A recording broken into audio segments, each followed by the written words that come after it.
today my thoughts drift in and out of focus because my body wants what my heart doesn't. See, I thought that once I decided to be good and true and faithful partner that my life would fall into place. But it's been a struggle sometimes just to keep it real. Is it enough to know who I am? Embrace the truth? See what happens?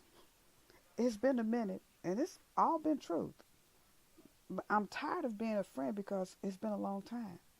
And we've been through some things together that have made me want to go my own way. But it was a decision I made to stay with through all the horrific times, as well as the splendid ones, and like it or not, I do it. But lately, it feels fake, and I'm tired of fake.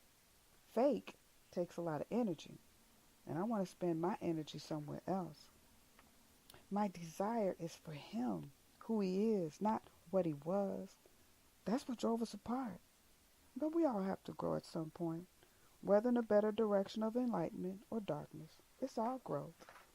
Some to weeds, some to roses, all to the sky. Anger issues. I have them. Yes, I do. I can't remember when I didn't.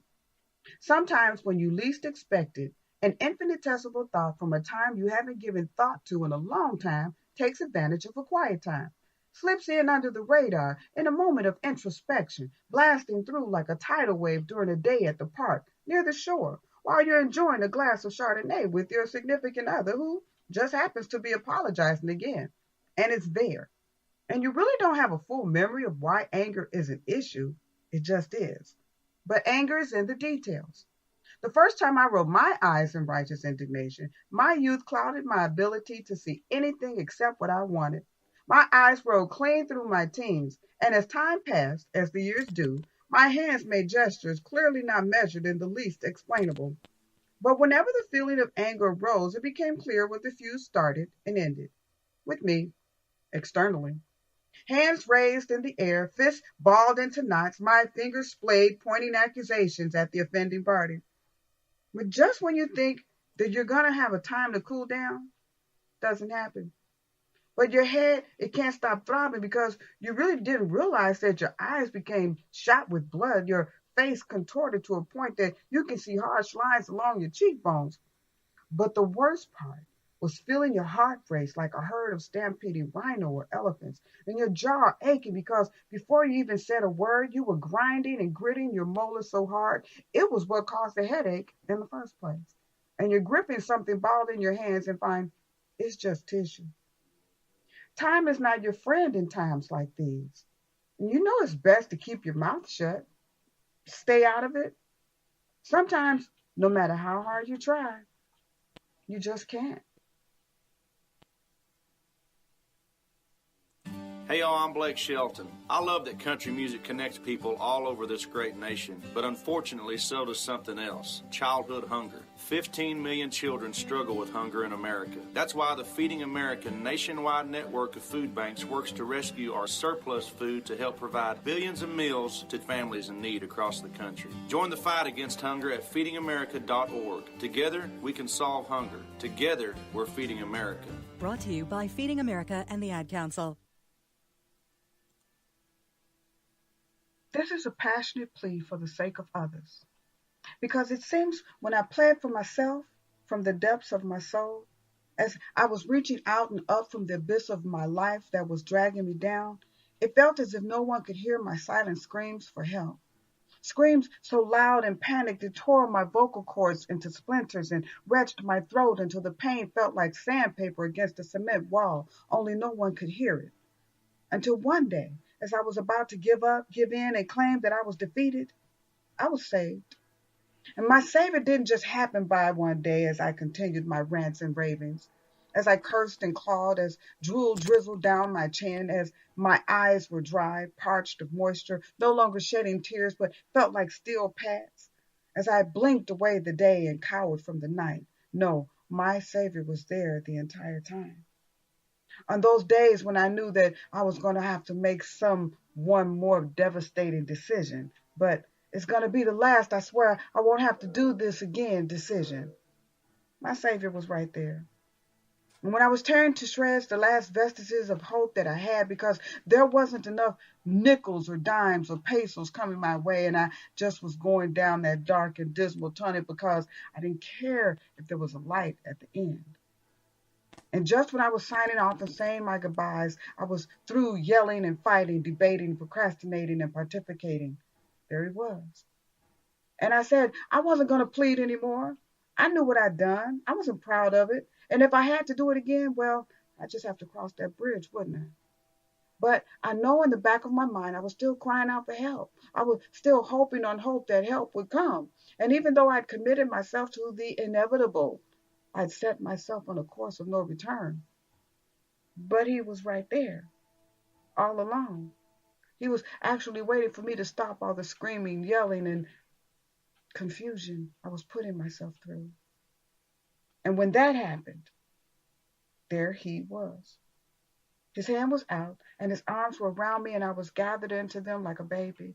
And I cried the cleansing cry of the lost soul who just wanted somebody to listen. I realized that had I not stopped and taken stock of myself, my life, my present, what I was about to embark upon, I would never have heard him. So I make this passionate plea to you. You who seem to believe that there is no way out, no one person who will come to your aid, hold your hand, see you through, stand by your side, give you a shoulder to cry on, listen when you're down, celebrate with you when all is well, be in the midst, or just be quiet and let you know that there's just where you want them to be when you need assurance. I have a Savior. He wants to be yours too. I am affected by your smile, witty and thoughtful, deceiving and beguiling, amorous and suspicious, your impressive giving nature that is you. I am affected by your posture, sitting up straight, back pressed firmly against the cushion, eyes forward, listening intently, hanging on my every word, poised for the confrontation destined to come. I am affected by your thoughts, summations and suppositions wound tightly together by a single strand of perception, by your tomes on your shelves, stacked neatly, read thoroughly. I am affected by your perceptions, the way you process information and extricate simplistic meaning from an enigma that is merely life. I am deeply affected by you, what you are, what you will be, what you have become. He played the most romantic songs my ears ever heard. I mean, they stirred in me emotions I didn't know I had, or maybe I just hadn't felt them in a long while. Every word of every song resonated in me an emotion that drew me closer to him. And I just knew that by the time he played that final crescendo of his love's melody, that all he would have to do is rise from his seat, hold out his hand to mine, and draw me close to him, where all I had to do was inhale his scent, and it wouldn't matter if it was brute or cool water. By the time he plays that final love song, I would be his. The melodies of love and affection, the never ending choruses of how much his desire for me is only overshadowed by how much he admired how I handled myself, my life, how I was the only woman who made him want to be a better man, not just for himself, but for me too, and all that I am. And that one phrase moved me to my soul. The rhythms of the music make my body sway back and forth and side to side. And if I let myself go, I can just feel him at the very edges of my body, using his fingers to skim and manipulate the peripheral of my skin and the trim and the rim of my villi. I start to know as my imagination moves closer to the reality of us, what love will be like with him. His music sends me down a rabbit trail of romance, and I can see what love will be with him and me and the music. And then the songs are over, my eyes are open, and I'm just playing solitaire, and the DJ is moving to the commercial break.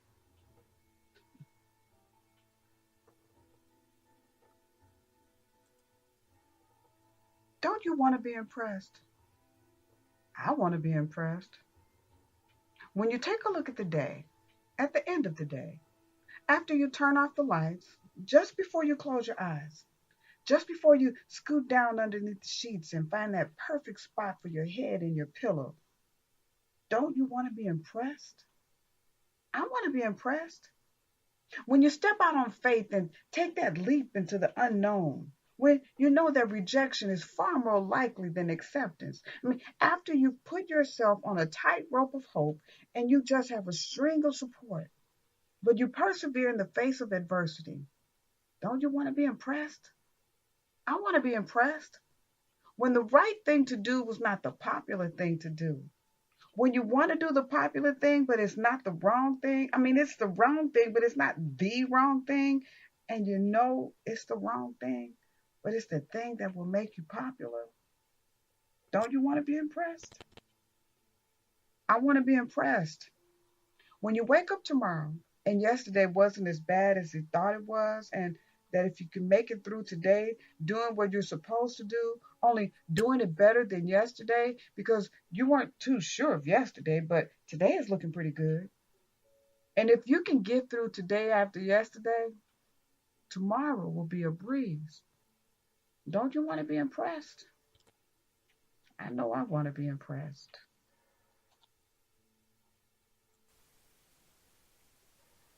How long before you forget me when I'm gone?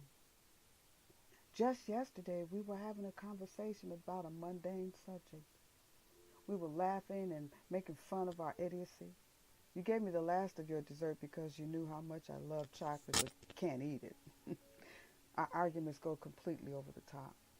We used more curse words and screamed at the top of our lungs. I mean, we would just go at it. We got on each other's nerves on a regular basis. But that's okay.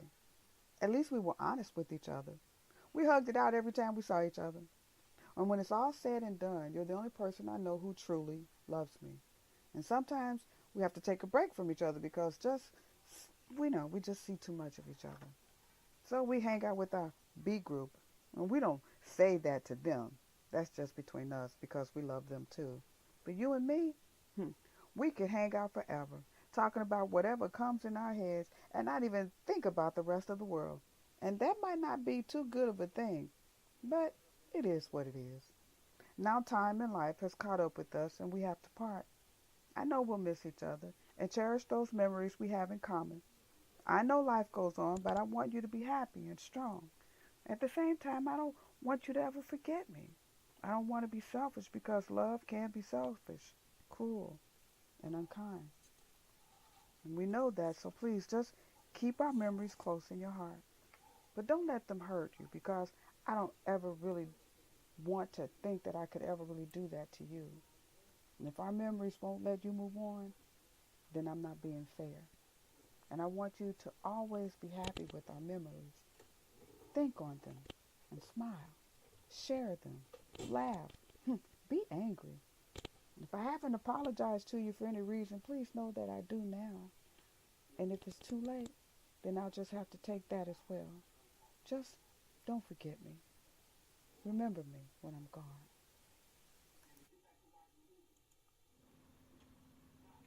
Was it really going all so well? You were finally doing all those things that you thought you wanted to do. The mistress or master of your destiny.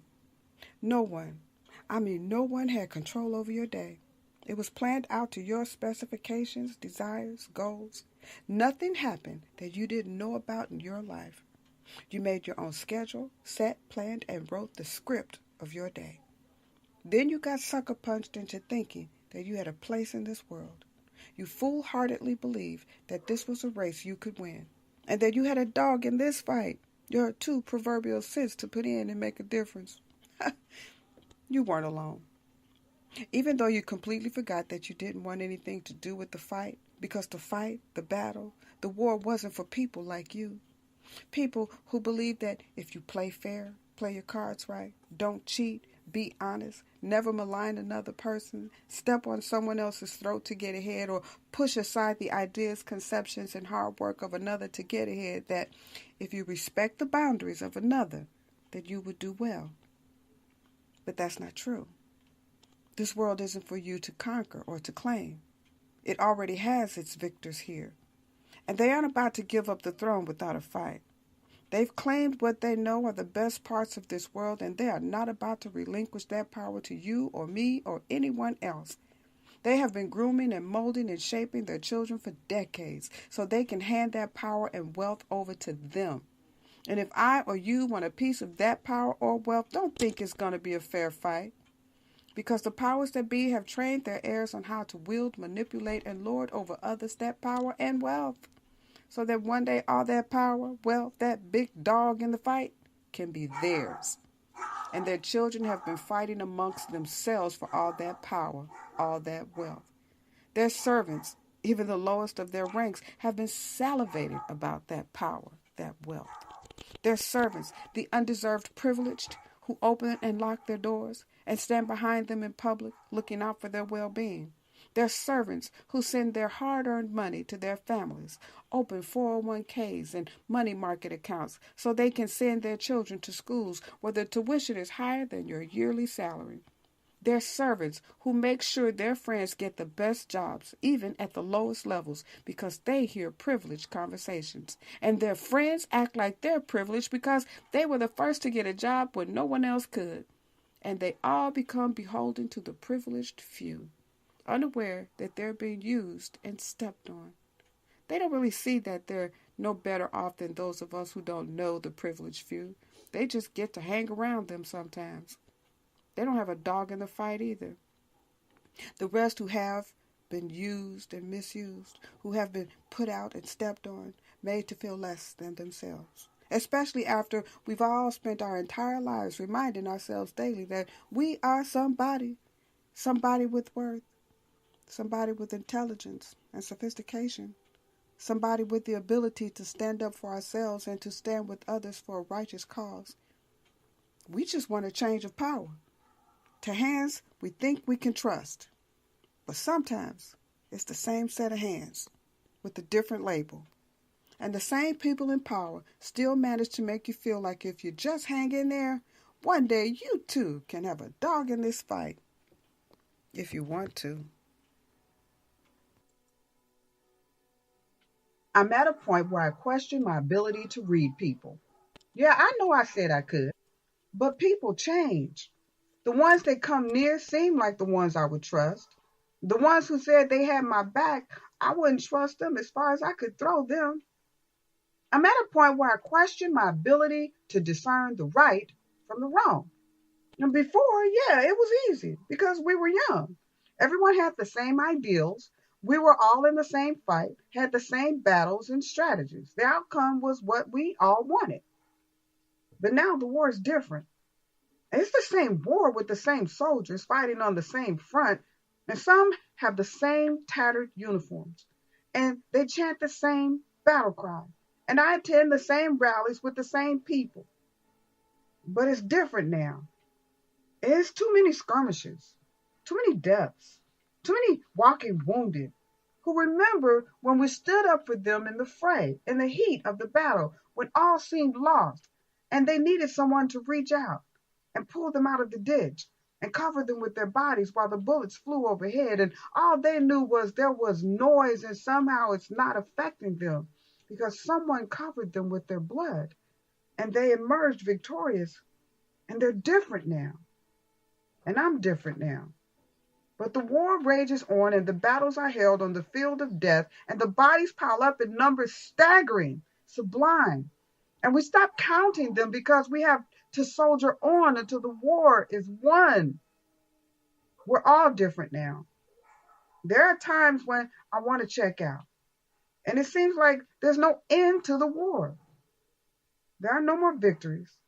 The soldiers are tired, wearied, and worn. The bullets still fly.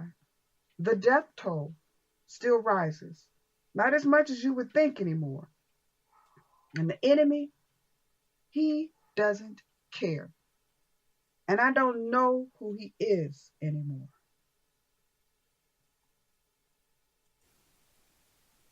Today my thoughts drift in and out of focus because my body wants what my heart doesn't. See, I thought that once I decided to be good and true and faithful partner that my life would fall into place. But it's been a struggle sometimes just to keep it real. Is it enough to know who I am? Embrace the truth? See what happens? It's been a minute and it's all been truth. But I'm tired of being a friend because it's been a long time. And we've been through some things together that have made me want to go my own way. But it was a decision I made to stay with through all the horrific times, as well as the splendid ones, and like it or not, I do it.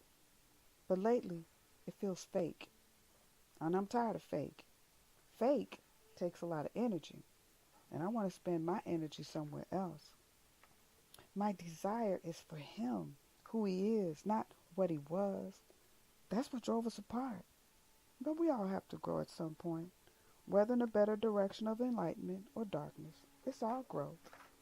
Some to weeds, some to roses, all to the sky.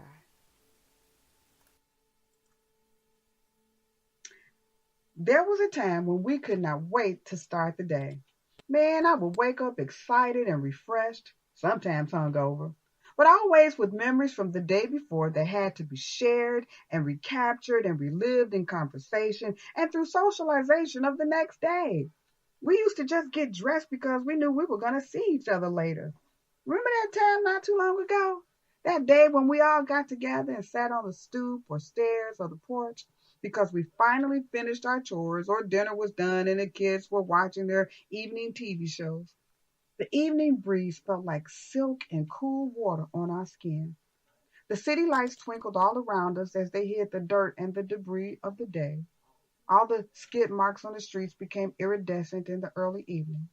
The shadows weren't so frightening back then because the lamplight from all the living room windows and the music from the first floor apartment radio station was always playing our favorite songs and created a backdrop for the frivolous conversation that was about to take place. Somebody always brought something to share, some leftover Kool-Aid, chicken, whatever. It was just a friend offering anyway. Funny, for the first 5 minutes, it was always quiet, just silence. Then one of us would say something. Next thing you know, we were laughing and choking back tears and holding our sides over the not so comical when it happened day. It felt like we sat out there all night long. It felt like we sat out there so long, but I know we didn't. We finished hanging out around 10 or 11 p.m. Girl, I will see you tomorrow. I got to put these kids in bed. It is so late. They might be on summer vacation, but we're not. Another laugh and it was over.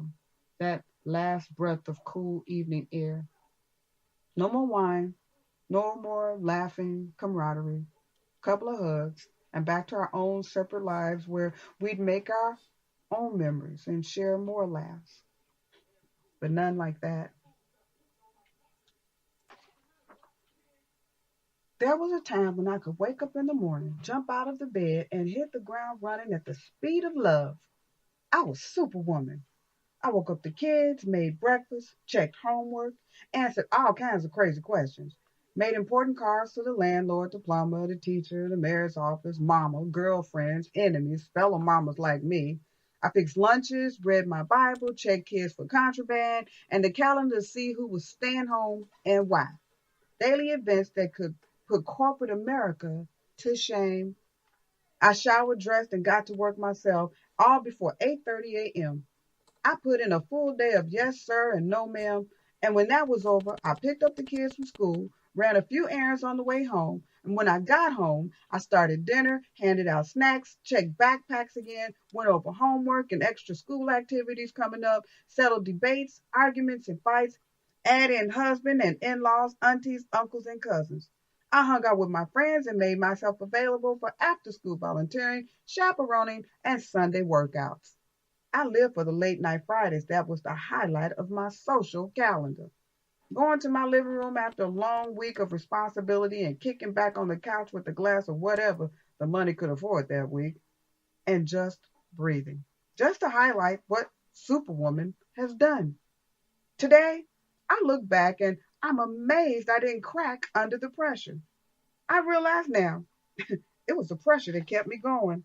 The rhythm of the day that kept my feet moving, kept me looking forward to the next and the day after that and after that. Today, the kids are grown and the pressure's down. My days are my own, and if I choose to, I turn the pressure up or down at my leisure. My leisure. My time to choose to do whatever it is that makes me smile, my heart beat, my feet move. My feet. They don't move like they did back then. I don't have a laundry list of life's events to live by that dictate the rhythm of my day. That was then, and I loved it, relished it, looked forward to it. I chose out of it the things that made me laugh, smile, and cry. No, my children aren't babies anymore, but they're still my children. And they have children all their own. And they move to that rhythm I miss sometimes. Sometimes. It makes me think I could go back and do it all again. But I wake up in the morning and I don't have that same spring. I don't have those same summers. I don't mind if I'm going into the fall of my life.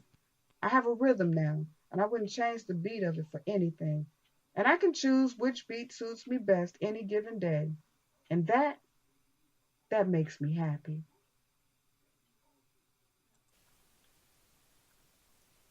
The last movie I saw was so entertaining. We caught the late matinee. That's what we do these days when we have time from our oh so busy days. It was a Wednesday afternoon. There was a constant drizzle of rain that day. It kept making me think about whether I should wear a hat or a scarf or just carry my umbrella.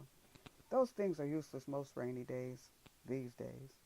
We sat in a theater full of strangers. The lights dimmed. And 15 agonizing minutes later, the movie started. The hero lost his true love early on. A not so normal couple. Just two people who didn't have a big house outside of the city or a plethora of friends who hung out with them after work or on the weekends.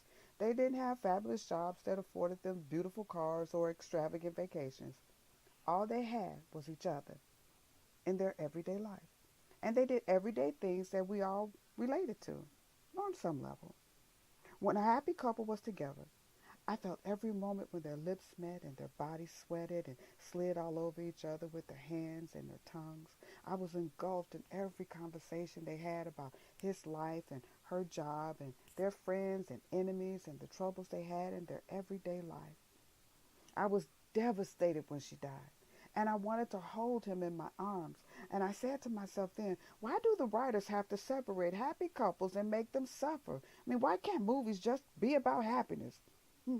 But that thought passed as I saw him at that horrific accident that changed his personality from mild-mannered good guy to arrogant prick. He had a chip on his shoulder the size of a cavern, and all he wanted was revenge. But it wasn't anyone's fault his true love died. He just needed to blame someone, anyone, even himself. I watched his life continue to spiral out of control as he lost one important piece of his life after another. When she died, there was no funeral. I mean, let's face it, the movies rarely cut to the funeral of people who live everyday lives. They just show us those who have to continue on, go on with our lives, whatever that means. It seemed he was trying to get himself killed. He put himself in impossible situations and fought anyone and everyone. Then he found a purpose in life with his newfound power, his new arrogance, his new freedom from death, because he wasn't afraid of death anymore. And I thought that the movie didn't really make sense. I didn't know where it was going. The scenes of happiness, lovemaking, smiling, eating, walking, running, laughing, screaming, pain, torture, lies, death, betrayal, power, vengeance, planning for the future, aching because of the past, the frustration of the present. And yet, he managed to be the hero at the end of the movie. I mean, he wasn't happier. He didn't fall in love with another person. He didn't make any long lasting bond with a stranger along the way. He managed to right one wrong, and it was insignificant on the scale of wrongs today. But when he did it, it seemed everybody in the audience was cheering him on. And when the movie was over and the credits were rolling, because there's always credits to give, we all put on our coats, sweaters, scarves, hats. We grabbed our umbrellas and we all left. And that camaraderie we all felt, that left too. When we all got into the bright lights of the movie theater, suddenly We were faceless strangers again. Strangers who all went back to our faceless lives. But we were entertained by that movie. Anger issues. I have them. Yes, I do. I can't remember when I didn't.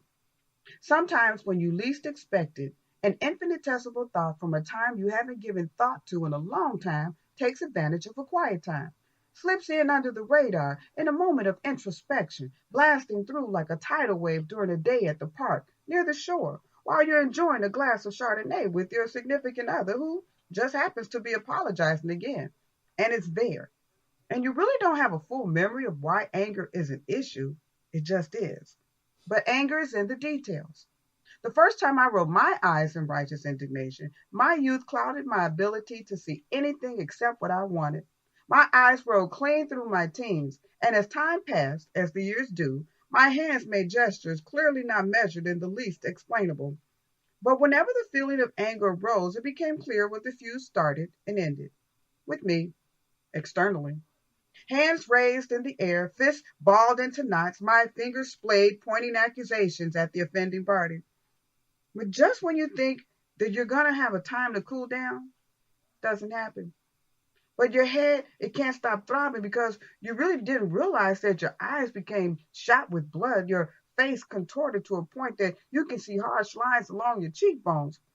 But the worst part was feeling your heart race like a herd of stampeding rhino or elephants, and your jaw aching because before you even said a word, you were grinding and gritting your molars so hard it was what caused the headache in the first place.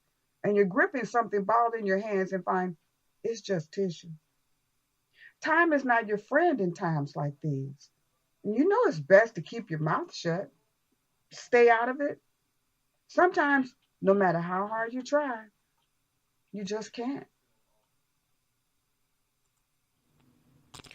So, an idiot presidential candidate wants to make America great again.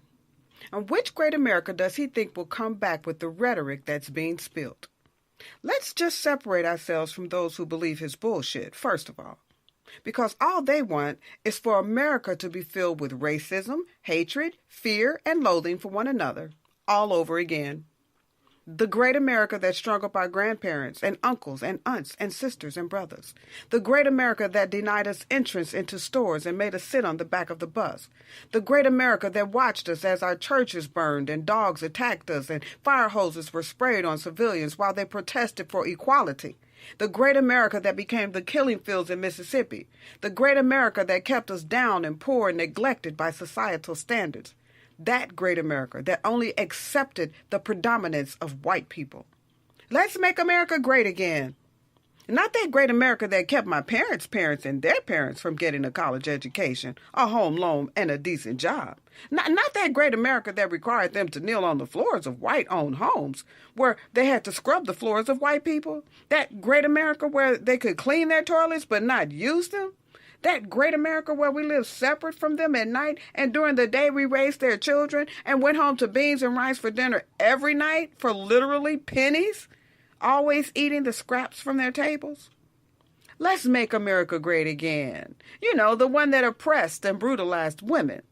The great America that told women we weren't equal to men and denigrated us on the cover of Playboy magazine and used us as a tool to make other rich men in other countries happy by peddling our flesh across the ocean, keeping slavery alive, well, and thriving. That's the great America I remember, the great America I still see, because that's the truly great America. Every morning my head screams at me because of all the tasks that are left undone from the day before. No matter how many lists I make, no matter how many check marks I make on each line, no matter how many times I strike off a task to mark the completion of the many obstacles that block my every day, it's never done. The obstacles of just getting out of the bed, my warm, cozy, wonderful bed, because the dream I was having was one of my favorites. I was holding a flower to my lips, and you come up behind me and replace it with yours. And I can feel how full and wet and soft they are. I can feel my hands caressing your hair and face. Everything is warm and soft and hard and full. And I can feel myself drifting into that euphoria called an orgasm in my dreams. And the alarm sounds off, and as bad as I wanted to hit the snooze button, I know I should just wake up and face the day. That damn list. That list of tasks that I mean to accomplish every single day. And it would mean so much to me if I could just make myself feel that way sometimes. I can do so much by myself on my own. And I don't have any self esteem issues. I don't need a knight in shining armor because I can save myself in this wretched world most days. So don't get me wrong or get it twisted. It's not bad. I just rather have a partner sometimes. Someone who realizes that it doesn't hurt to sing the praises of the one you love. I just want to know if you're still in this with me, or are you just sitting on the sidelines, joining in when you feel like it, because it seems like too much work for you now. So my head is just screaming, wake up, and I tell it, shut up, because it's way too damn early in the morning to have to deal with this. So on the list you go too. My bed, my pillow, my cozy socks, some soft music, in hopes of my dream lover returning to me. See, this is my problem with all these fabulous, amazing, and wonderful protests and gatherings. All the nations that have come together to help the indigenous people, to keep big corporations from drilling for oil on their native land and sacred burial grounds. We want to keep them from destroying the ecosystem for what could possibly be 100 generations. It's so amazing how every nation came together again and protested in every airport in the country, and how ride sharing came to a halt. The workers just refused to work, and the CEO of the company donated $1 million to the cause. I mean, just thinking about the unfathomable amount of human beings around the world that came together for the Women's March, it blows me away. Even the press and all the mass media are in one accord against the orange one, because their integrity is in question, as if it wasn't before.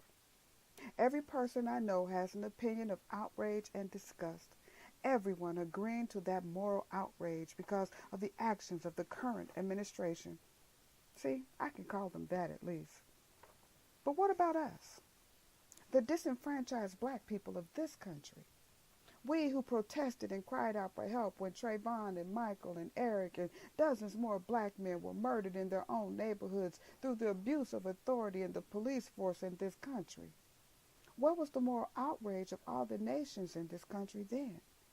Where were the veterans and the women's rights groups and the Muslims and the immigrants who are being rounded up and told they have to leave now? Where are the Mexicans who are looking at a possible wall built to keep them out of this country? I want to laugh at that, but I won't. Where are the indigenous people? All 60 nations. The press was there because there was a story to be told and sold to get shares on the open market. Where were the judges and politicians making stands and speeches and proclamations overturning unjust and poor decisions, demanding investigations into each and every one of the officers involved, changing the laws? They have that authority. You looked at us as we marched and yelled in righteous indignation, crying out for justice, begging to be seen and heard by deaf ears. And there was a dead silence for many of our non-black communities. While I really do understand that many of you do agree that the treatment of my people has been deplorable, disgusting, and inhumane, why didn't you come out in droves and become that protective shield that everyone else has with your white privilege? You know, if you just all showed up, that protest would have been different. But you didn't. Black history tells the truth, just not as much as yours. Black Lives Matter, the social activism group, has been petitioned to the Senate to be designated as a terrorist group. Whom did we terrorize? When was your way of life in jeopardy? Were you afraid we would march right up to your doorstep and shine a light on your white privilege? Did you think that the financial value of your home would decrease if you showed up? Did you think that your precious children, and they are, would see the evil underbelly of racism that is the beast that devours this country? Progressives, liberals, Democrats, Republicans, you all say all lives matter, and they do. Mine just matters less than yours. And if you think I'm blowing smoke up your ass or whining, there's your proof right there about how you really feel. Come out from behind your doors and windows. Stop using your children as an excuse for not showing up. We know it's dangerous undertaking to stand side by us. We know because we're out there in the underbelly of the beast of hatred all the time. We are the disenfranchised. I know you're afraid that the police will not see your white privilege and shoot you too, but this is what we face every day. Do I have to remind you of the bodies hung on trees, metaphorically called strange fruit? We are that strange fruit. Do I have to continue to draw your attention to the young black men burned on a cross and laid on a heap of smoldering wood while white privilege stands around gawking at him, proud of what they have done? Do I have to show you Philip Castile dying from a gunshot wound on a social media video from a police officer who saw him as a threat to society and not a father of the child in the back seat or the mother in the front seat behind the wheel begging him to stay alive through the mere virtue of his own will? He died anyway. And the wife, she was handcuffed, her child taken from her temporarily. However, we are called terrorists, and you buy into it. Why? What terrors in the night have we brought upon you? And do you lay awake at night thinking, I could just join in that march, make a difference? But the police might not see my white privilege. All they may see is, what? Human beings standing for the rights of other human beings. You have the power to make the powers that be see me as a human being. You have the power to turn the tide of racism to love and acceptance of your fellow man. You used it on the righteous indignation you felt when immigrants were banned from our country. You felt it when you heard a wall was being built to keep out our southern brothers from another mother. You felt it when the rights of women were being stepped on for the umpteenth time in the greatest march in the history of protests. But when we get together to protest the hypocrisy of our government, the unjust treatment of our people, the genocide of our nation, you go stone cold silent. When he wakes in the a.m., his first thoughts are about his conquests from the night before, how he sought his prey, as he always does, because he can't start his day without thinking about that first. Seek the prey. The very thought of it drives him in his daily life. See the prey, stalk the prey, conquer and kill the prey. It's all he cares about when he rises from his night's slumber after he's devoured all that there is from his kill. The smell of blood and sweat in his nostrils, the remains lying close by him, the skin of his prey under his nails, the hair on his bed, the body fluid still moist on his sheets, the smell of perfume, cologne, and alcohol lingering on his breath, smoke from the fire wafting into the morning sky, just another one of his ploys he uses to seal the deal and subdue his prey. They never know what's happening until it's too late. As he stands before his mirror admiring his features, his well-chiseled physique, manicured nails, his hair perfect, coiffed by the best barber in town, nothing is too expensive. He dresses for the day as a man who's so confident the simplicity of shirts, pants, loafers are all he needs to complete the look. To hell with the establishment, whatever the hell they think. Today, he just wants an early kill and call it one. What's on the lunch menu? She looks delicious. Hey, just close the door on your way out. Her name doesn't matter. Actually, nothing about her does. On to the next kill. This has been Poetry Song, Battle for Dominance. For more, go to mommayaya-wixsite.com/journals of Joe.